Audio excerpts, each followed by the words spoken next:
Ladies, please, please, please, please, please, please. If a man tells you that he is not ready for a relationship, if he is not in the headspace for a relationship, that is rejection, baby girl.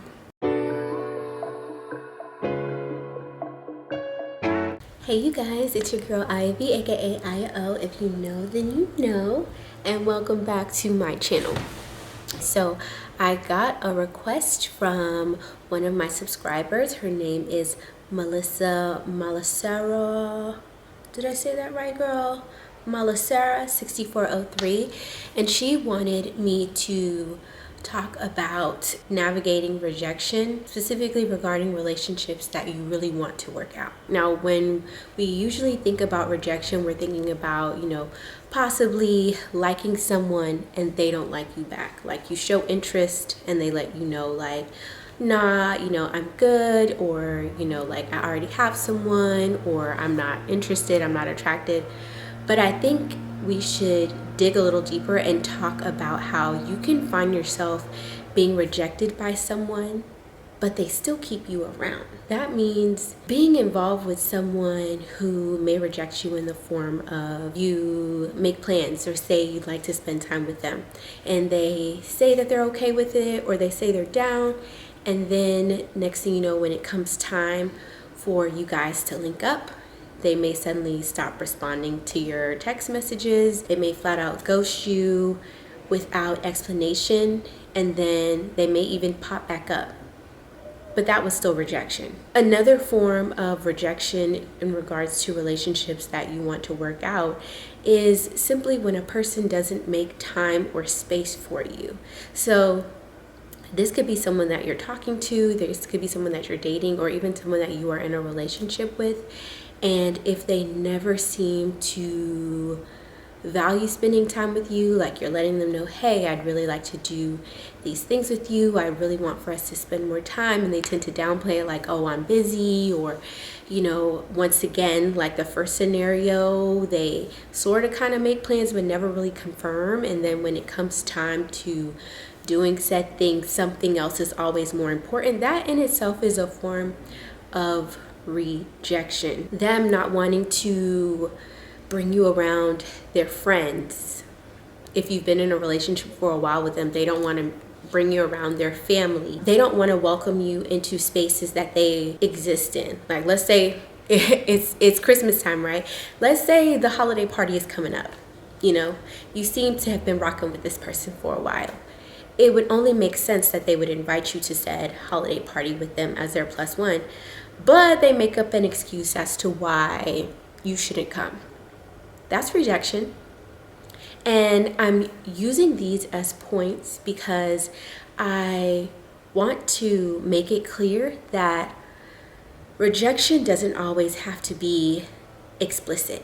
Rejection can be covert in ways, but the meaning behind it is still the same. The person doesn't truly value you, or the two of you aren't in alignment. And that means it's best to move aside, move away, move on to the next, because you are someone who deserves to be welcomed, accepted, embraced, loved on, spent time with, and you deserve to be with someone who wants to put the same amount of time and energy into you. And I wanted to talk about rejection in this way specifically because I think a lot of times when dating, people find themselves in half-baked relationships or even situationships with people who constantly reject them because they don't see these examples that I've given you guys as signs that a person just isn't meant for you. And so as someone who has learned the hard way, I've talked about my past relationships before, and I can always go back to them because I did find myself in a cycle of rejection but still staying. I know firsthand what it's like to stay in a relationship that is filled with rejection, and you find yourself becoming a shell because it's like, these things are important to me, but I'm trying to be accommodating. I don't want to seem like I'm asking for too much. I don't want to seem like I'm nagging. I don't want to seem like, I'm unappreciative. So I'm just going to neglect my needs for the sake of maintaining peace in this relationship and keeping this person happy. Don't do it. And I was just having a conversation with my sister, and it wasn't even around the topic of relationships in itself. It was just talking about, like, at what points in your life is it important for you to put you before others? And the simple answer to that is it's always important to put you first before you can pour into others. Meaning, when we're on the plane, they always talk about how important it is for you to put your life vest on, for you to put your breathing mask on before you start assisting others. In the same way, you need to make sure your needs are met before you can truly invest and pour into someone else. So imagine you're in a relationship with someone who doesn't tend to those needs. And this is not the conversation of making sure that you are able to do things that make yourself happy and feel fulfilled. In a relationship, you two are gaining things from one another. So imagine that you're in a relationship with someone who doesn't necessarily value what you need, doesn't tend to those needs, typically ignores them, typically puts you off, but you are expected to constantly pour into them and give to them and fulfill their needs.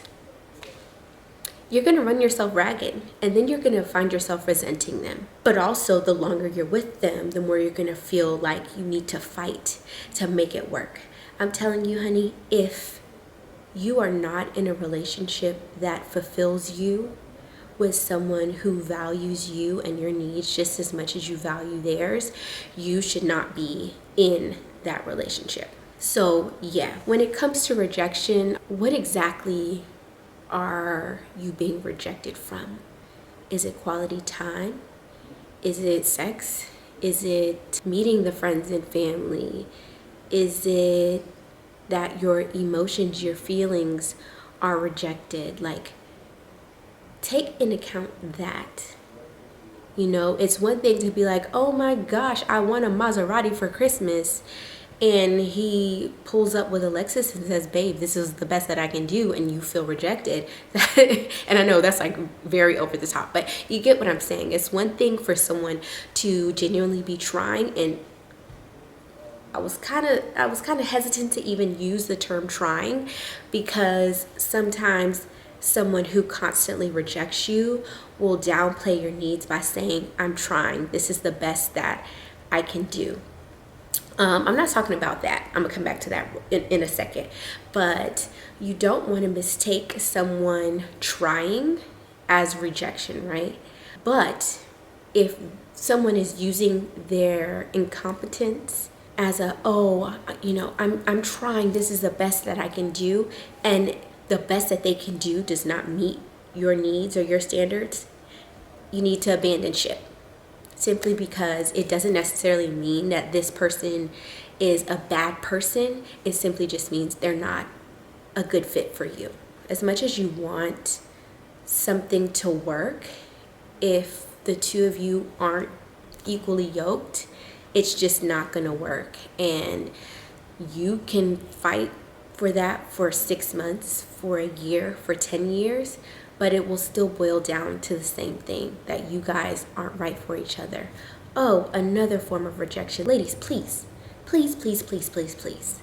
If a man tells you that he is not ready for a relationship, if he is not in the headspace for a relationship, that is rejection, baby girl.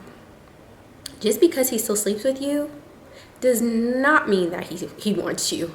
Just because he's still willing to go to the movies with you and chill with you and, do things with you, does not mean that he wants you and that he wants a relationship.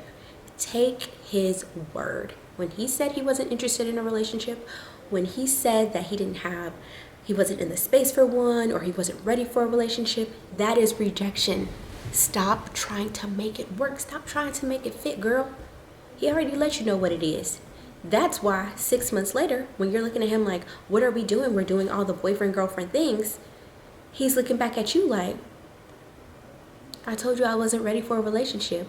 Or he realizes like how much he enjoys having you without the commitment. So he starts to say things like, oh, I just like to take things slow. Oh, I'm just going with the flow, you know, like I'm not big on titles, baby. That's rejection.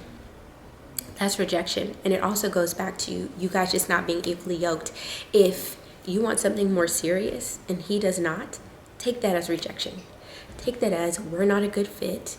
And as much as I like this person, as much chemistry as we have, as good as the sex is, as hard as it is just being in the dating space and finding someone I like in general is, he's not a good fit for me.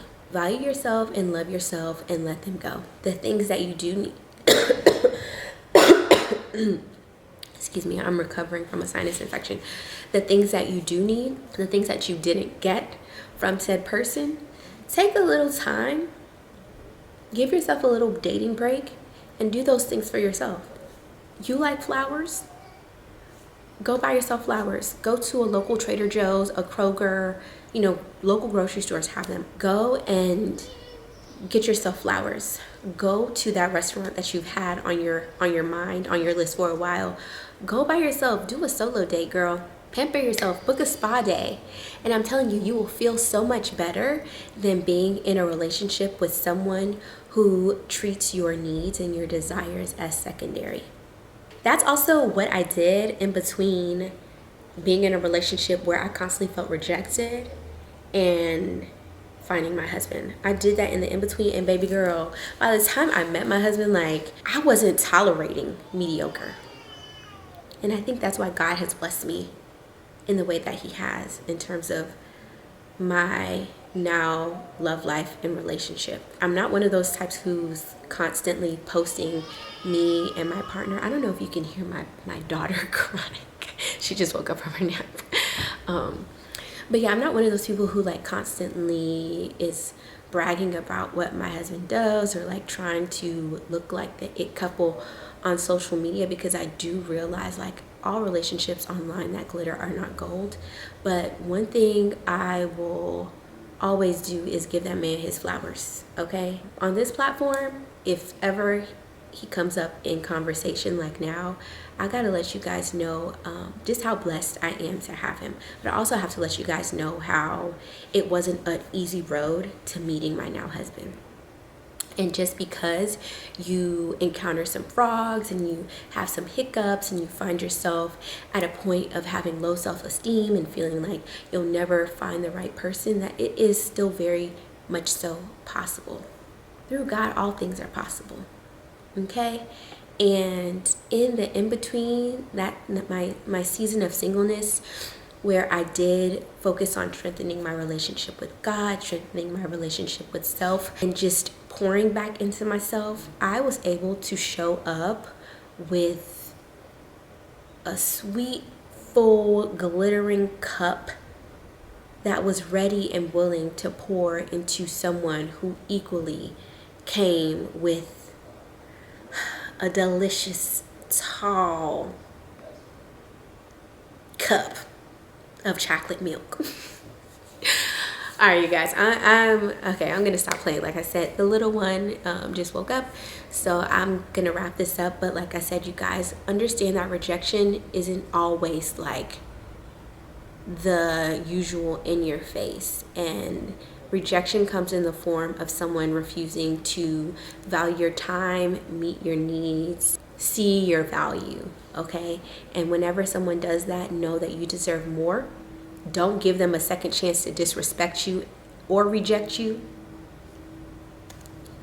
Just peace out.